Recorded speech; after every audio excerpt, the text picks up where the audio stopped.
solemnly swear I, John Fitzgerald Kennedy, do solemnly swear that you will faithfully execute the office of President of the United States that I will faithfully execute the office of President of the United States and will, to the best of your ability, and will, to the best of my ability, preserve, protect, and defend the Constitution of the United States. preserve, protect, and defend the Constitution of the United States. So help you God.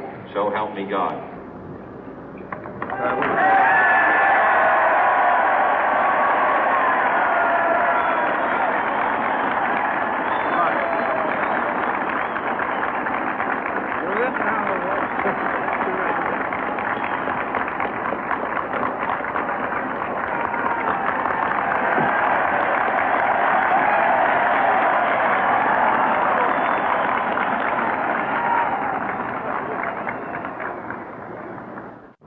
Vice President Johnson, Mr. Speaker, Mr. Chief Justice, President Eisenhower, Vice President Nixon, President Truman, Reverend clergy, fellow citizens. We observe today not a victory of party, but a celebration of freedom, symbolizing an end as well as a beginning, signifying renewal as well as change. For I have sworn before you and Almighty God the same solemn oath our forebears prescribed nearly a century and 3/4 ago. The world is very different now, for man holds in his mortal hands the power to abolish all forms of human poverty and all forms of human life. And yet the same revolutionary beliefs for which our forebears fought are still at issue around the globe. The belief that the rights of man come not from the generosity of the state, but from the hand of God. We dare not forget today that we are the heirs of that first revolution. Let the word go forth from this time and place to friend and foe alike that the torch has been passed to a new generation of Americans born in this century, tempered by war, disciplined by a hard and bitter peace, proud of our ancient heritage, and unwilling to witness or permit the slow undoing of those human rights to which this nation has always been committed and to which we are committed today at home and around the world.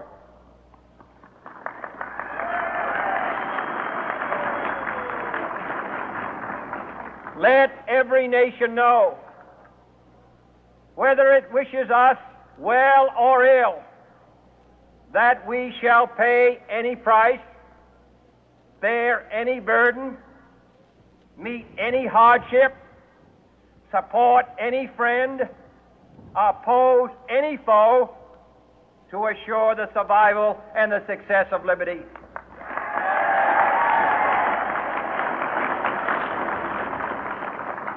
This much we pledge and more.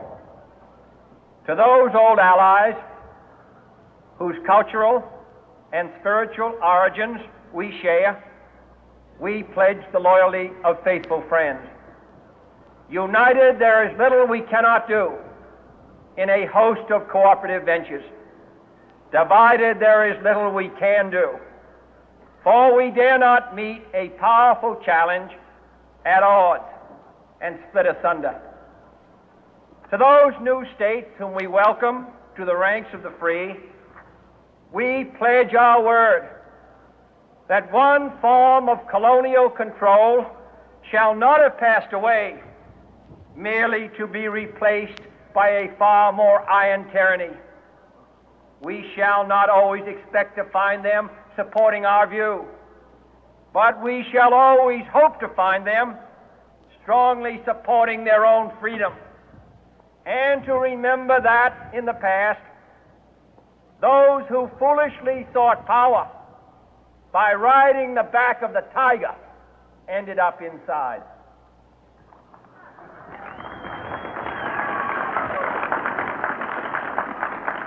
To those people in the huts and villages of half the globe struggling to break the bonds of mass misery, we pledge our best efforts to help them help themselves for whatever period is required, not because the communists may be doing it, not because we seek their votes, but because it is right.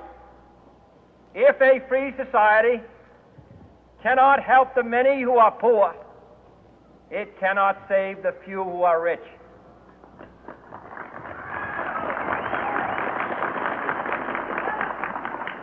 To our sister republics south of our border, we offer a special pledge to convert our good words into good deeds, in a new alliance for progress, to assist free men and free governments in casting off the chains of poverty. But this peaceful revolution of hope cannot become the prey of hostile powers. Let all our neighbors know that we shall join with them to oppose aggression or subversion anywhere in the Americas. And let every other power know that this hemisphere intends to remain the master of its own house.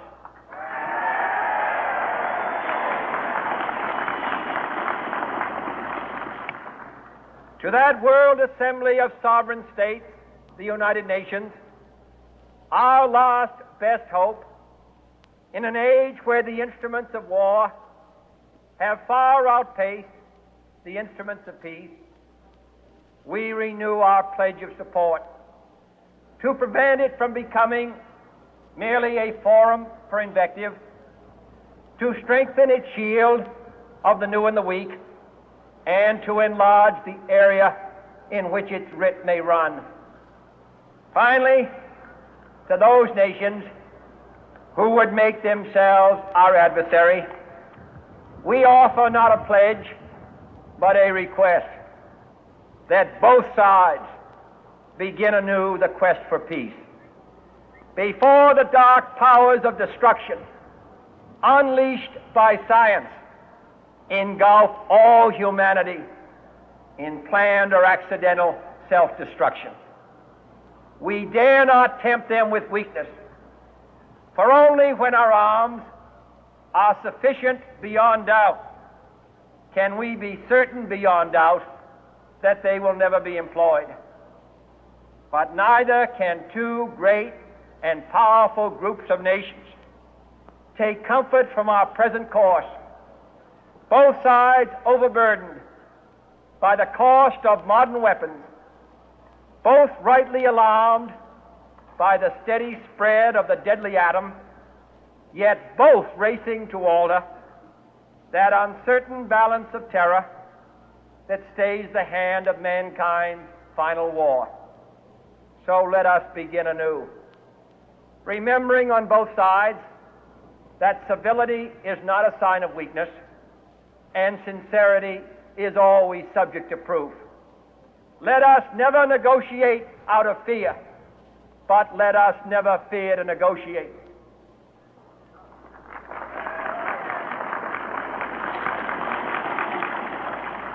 Let both sides explore what problems unite us, instead of belaboring those problems which divide us. Let both sides, for the first time, formulate serious and precise proposals for the inspection and control of arms, and bring the absolute power to destroy other nations under the absolute control of all nations.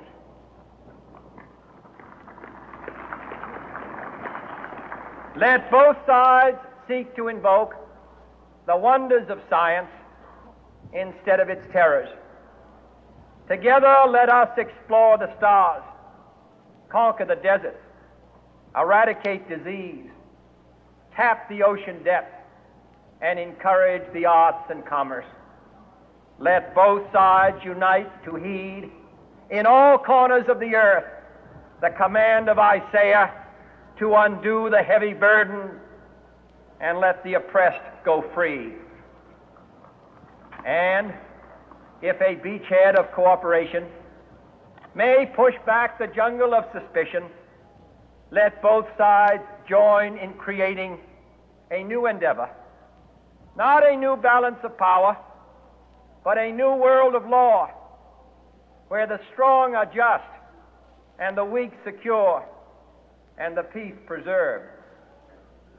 All this will not be finished in the first 100 days, nor will it be finished in the first 1,000 days, nor in the life of this administration, nor even perhaps in our lifetime on this planet. But let us begin.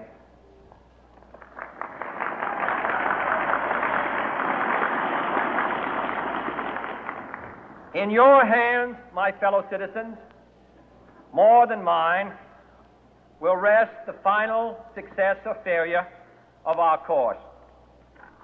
Since this country was founded, each generation of Americans has been summoned to give testimony to its national loyalty. The graves of young Americans who answered the call to service surround the globe. Now the trumpet summons us again, not as a call to bear arms, though arms we need, not as a call to battle, though in battle we are, but a call to bear the burden of a long twilight struggle, year in and year out, rejoicing in hope, patient in tribulation, a struggle against the common enemies of man, tyranny, poverty, disease, and war itself. Can we forge against these enemies a grand and global alliance, north and south, east and west, that can assure a more fruitful life for all mankind? Will you join in that historic effort?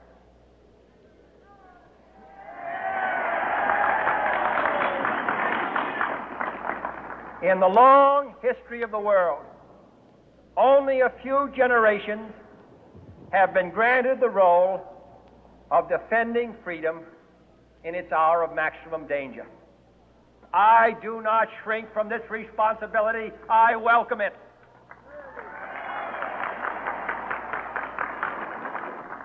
I do not believe that any of us would exchange places with any other people or any other generation. The energy, the faith, the devotion which we bring to this endeavor will light our country and all who serve it. And the glow from that fire can truly light the world. And so, my fellow Americans, ask not what your country can do for you. Ask what you can do for your country.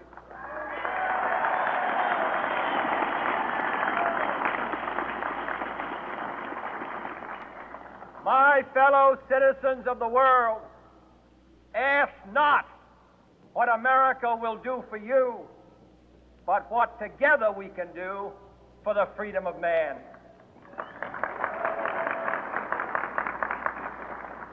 Finally, whether you are citizens of America or citizens of the world, ask of us here the same high standards of strength and sacrifice which we ask of you. With a good conscience, our only sure reward, with history the final judge of our deeds, let us go forth to lead the land we love, asking His blessing and His help, but knowing that here on earth God's work must truly be our own.